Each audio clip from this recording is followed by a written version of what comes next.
On the news tonight, Senate seeks lasting solution to farmer herders clashes.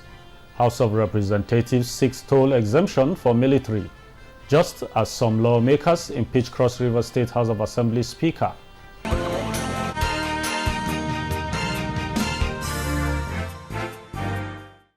Good evening and welcome to NTA Parliamentary News. Abubakar Galadima is my name. The news kicks off as the Senate is on the verge of convening a national summit that will find sustainable solution to recurring farmer-herder clashes.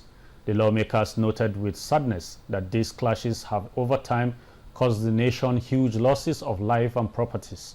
National Assembly correspondent Lami Ali reports. The resolution by the Senate was sequel to a motion from Senator Issa Jibrin in relation to attacks in parts of Kogi State in the last couple of months. The attacks on these communities in Omalaka government area have resulted in the killing of over 500 citizens, in addition to wanton destruction of public and private properties worth hundreds of millions of naira. An action should be taken to ban this type of migrant grazing with cattle across Nigeria. Without help, there is no way a peasant herder will be able to do ranching. We have people who are trained to deal with this aspect of business.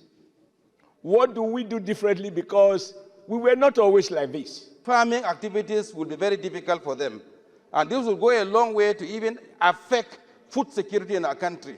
An ad hoc committee with members drawn from the 6 geopolitical zones has been set up to look into the issue. Victims are owners of farms, and even the herders are also killed.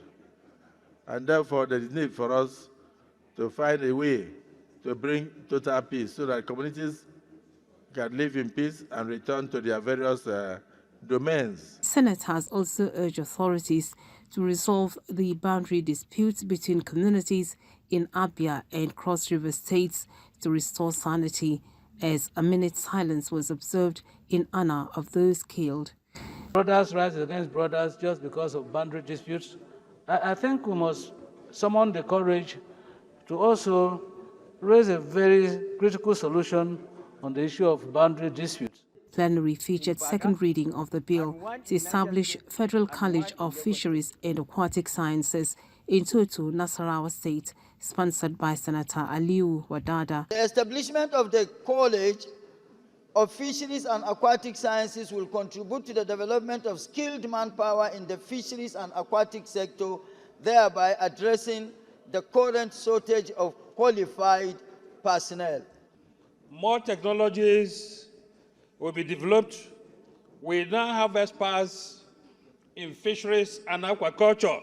Senate has confirmed the appointments of Rimini Makama and Sunday Abraham as executive commissioners of the Nigerian Communications Commission, in line with the request of President Bola Ahmed Tinubu.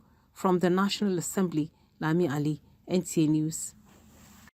Away from the Red Chamber now to the Green Chamber. The House of Representatives has passed the resolution seeking the exemption of members of the armed forces from toll gates and parking fees in airports and other transportation hubs across Nigeria. The House at Tuesday's plenary also received from President Bola Ahmed Tinubu the 2024 statutory budget proposal of the Niger Delta Development Commission for consideration and approval. National Assembly correspondent Mitari Ikpen reports. Cognizant of the Federal Executive Council's decision compelling VIPs to pay airport access and parking fees, lawmakers are of the view that military personnel should be exempted from implementation across transportation hubs. Direct the Minister of Aviation to mandate the relevant authorities to exempt members of the armed forces from toll gate fees, parking payments in airports across the country. Members of the armed forces should be given priority on boarding.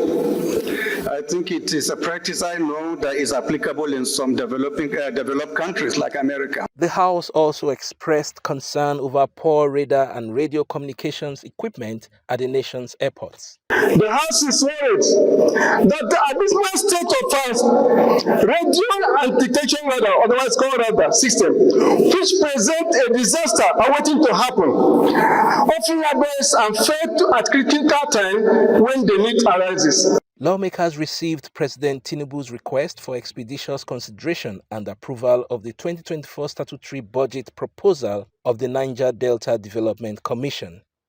The Nigeria Police Act Amendment Bill 2024 scaled second reading. To review the service year of police personnel in order to improve the experience and expertise of the police force. Meanwhile, incessant banditry attacks on communities in Yagba axis of Kogi West Senatorial District was condemned by the Green Chamber with a call on the security forces to flush out the criminal elements. Urge the Chief of Defence Staff and Inspector General of Police to identify and profile each individual living in obscurity within the forest of Yagba Federal Constituency, a lot of whom are non-Nigerian for security purposes.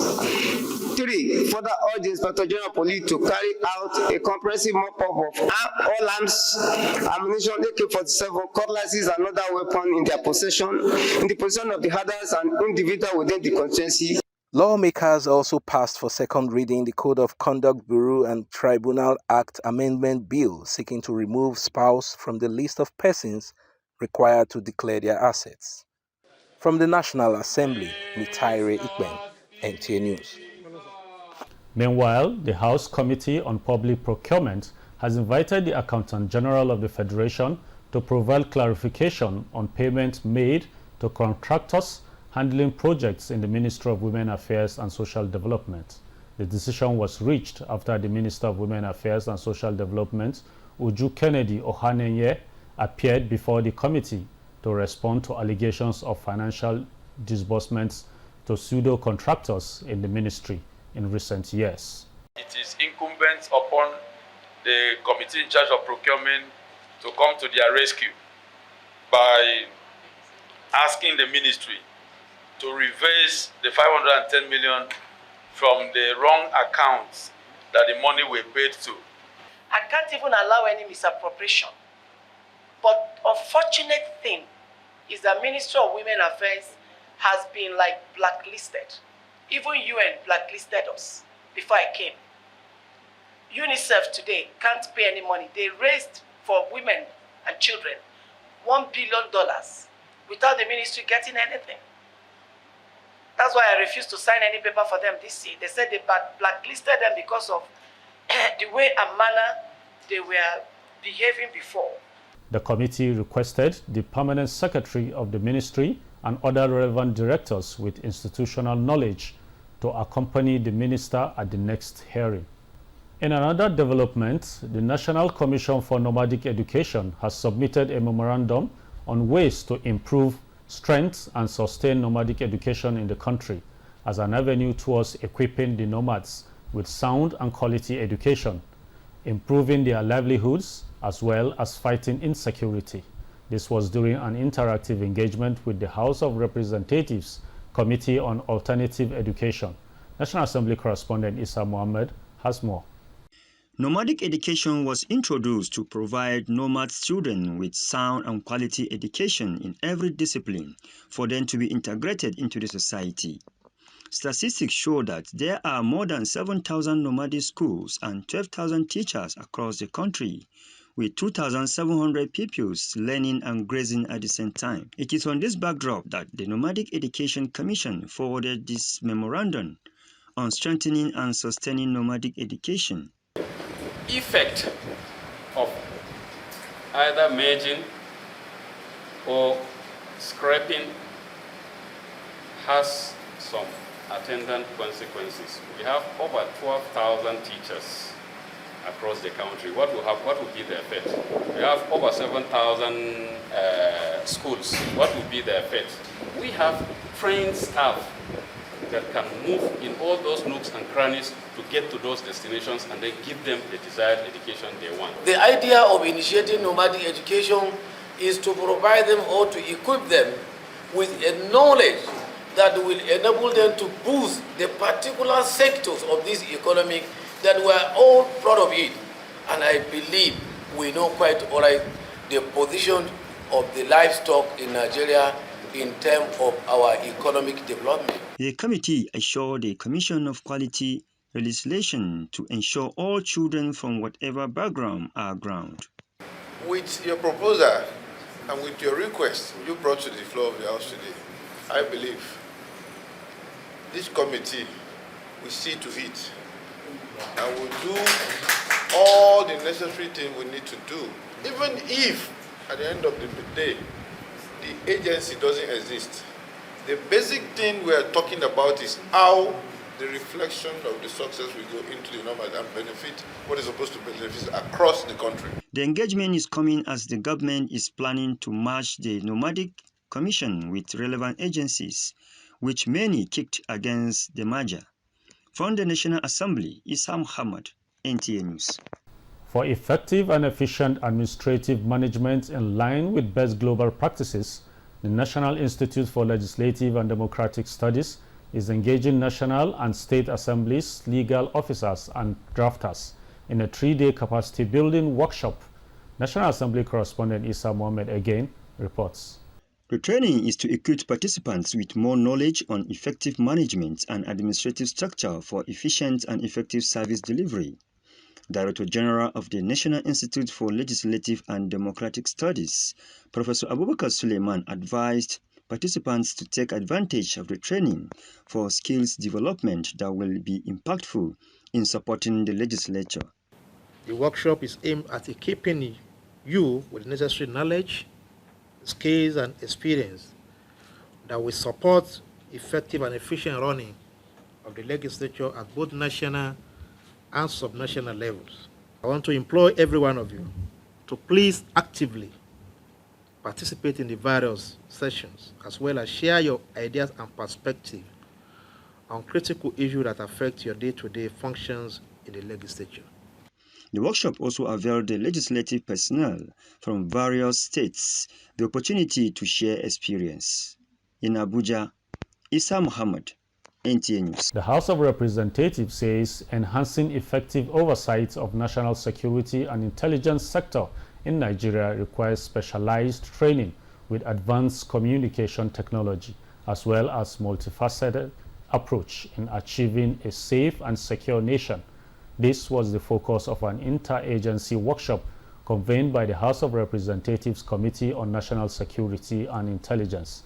National Assembly correspondent Joshua Ogunjide reports. The discussion here is timely and pertinent in addressing security issues affecting the nation. Stakeholders are highlighted funding, lack of transparency and expertise as principal threats to national security alongside the economy. Certainly this workshop would not have come at a better time, considering the current drive by Mr. President and Commander-in-Chief to set the nation on a renewed progressive trajectory.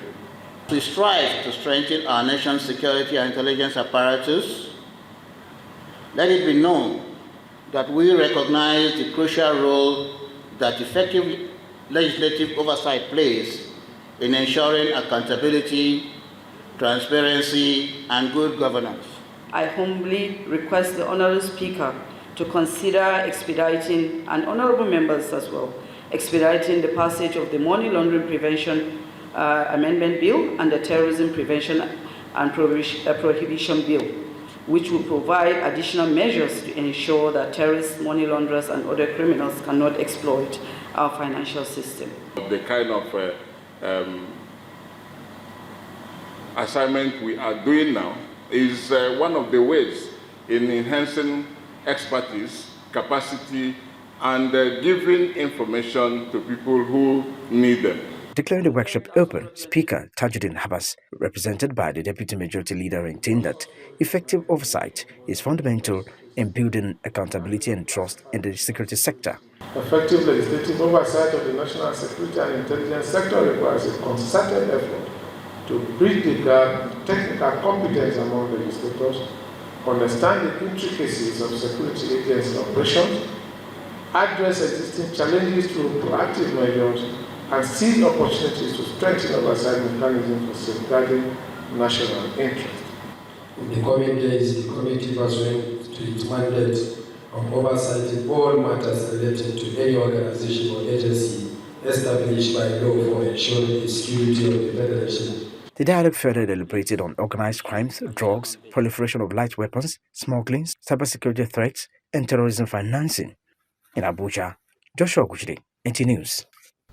Joining me in the studio to discuss the topic, enhancing legislative oversight on national security and intelligence amidst economic downturn, is the Director General, Coalition of Nigerian Youths on Security and Safety Affairs, Ambassador Ade Mario Emmanuel. You're welcome to Parliamentary News. Yeah, good evening, sir. Yeah. What does legislative oversight on national security and intelligence entails in this critical time of economic meltdown? Yeah, during this period, this has to do basically on looking at critical areas as it acts to affect the country, the people, and the economy. Oversight, as we know, is looking into, investigating, getting informed, and knowing what to do. In the time past, the oversight on national security has not really yielded an effective result that could come up with new policies and ideas that could curtail security threats and challenges. And when we now look at oversight, the challenges, you see, firstly, funding goes a very long way. Funding goes a very long way. For you to be able to get an effective intelligence, you have to spend. If you look at advanced country, they spend more on intelligence because it is from that intelligence that they build their policies and their law from. And that is their heartbeat. Because when they are properly informed, it makes them to prepare ahead. But a situation whereby you are not informed, you are building only on essay, you might get it wrong. So the challenges are very versatile. But this, I will say, that for the legislative oversight to really be effective is for them to be intentional. Intentional in the sense that those that are in the ends of affairs of national security should always be questioned and be checkmated, especially when there are lapses. You see, until we kind of build up intelligence beyond what we just need to do for today, but looking at intelligence that could actually help the country in the next 15, 20, 30 years to come, then we begin to get it right security-wise. Now, the truth is this, the National Assembly is actually planning for a summit, a national security summit, to kind of discuss issue of headersmen and others. Do we really need that? Why not go back to local communities where these criminal activities are carried out?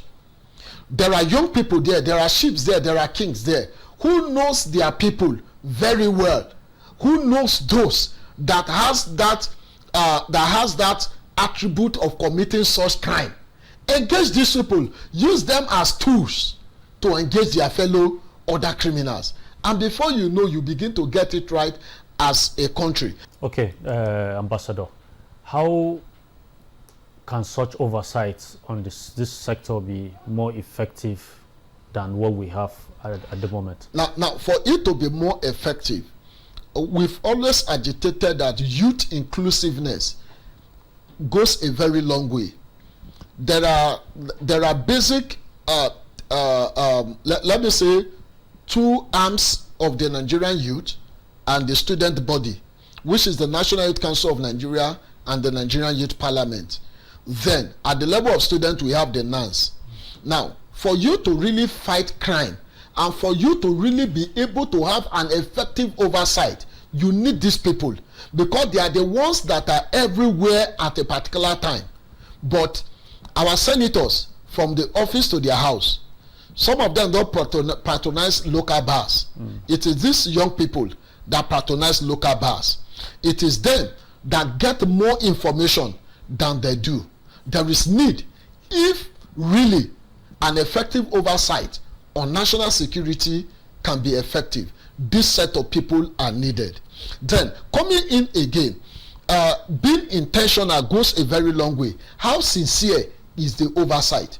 Is it an oversight that as at when the legislative who are going to kind of have an oversight in the first headquarter, as they are coming, the first courtesy is a kind of maybe branded vehicles as gifts. The first of all go there, it is being unveiled and be given to them, and at the end of the day, they will end up only discussing friendly affairs and leaving that particular spot. It is something we've seen in the past, and it is still happening. So until the legislative is intentional in the sense that really engaging our security chiefs, how have you been functioning?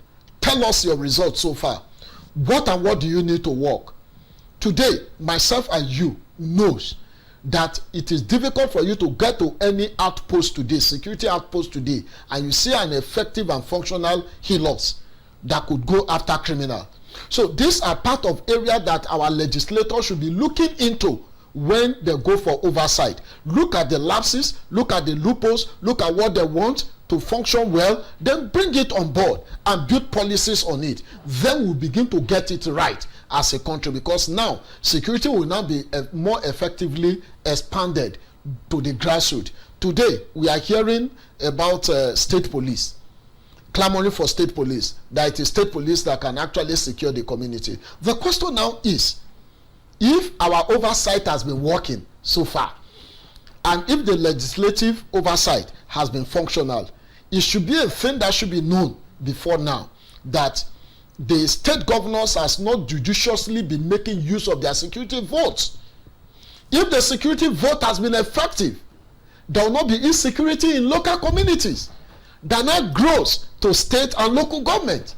So the governors should be questioned, not clamoring for state police, but looking at how local intelligence can be more strengthened alongside the activities of the community policing department in Force Headquarters, where the office is headed by an AIG.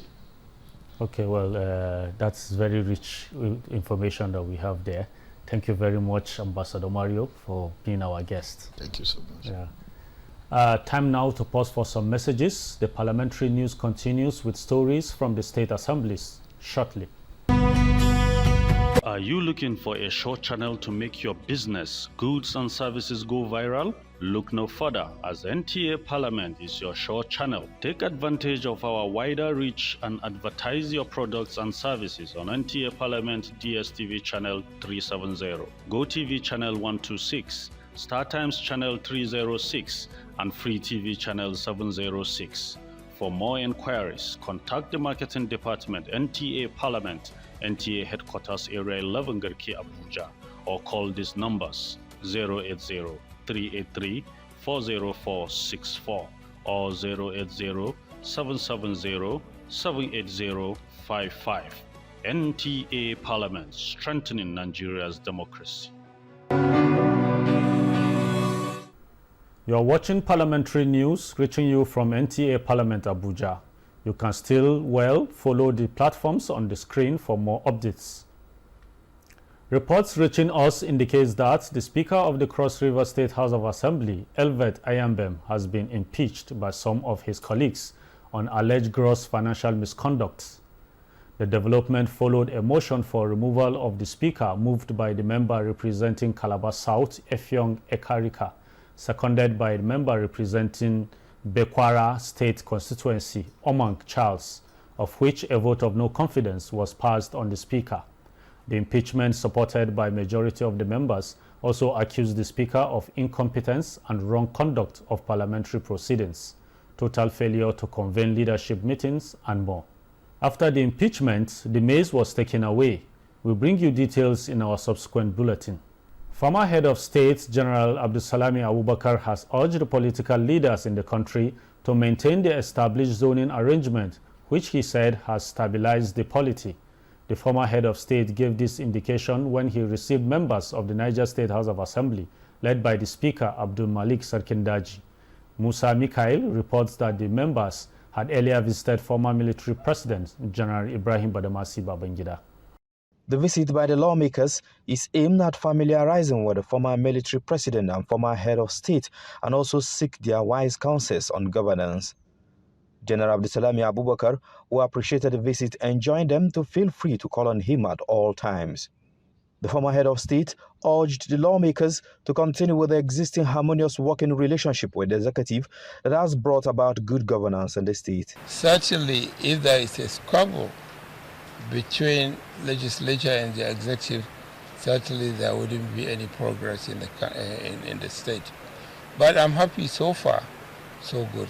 So I want to commend their effort and also try to encourage them to continue in this way so that they can help Niger State to progress economically and peacefully.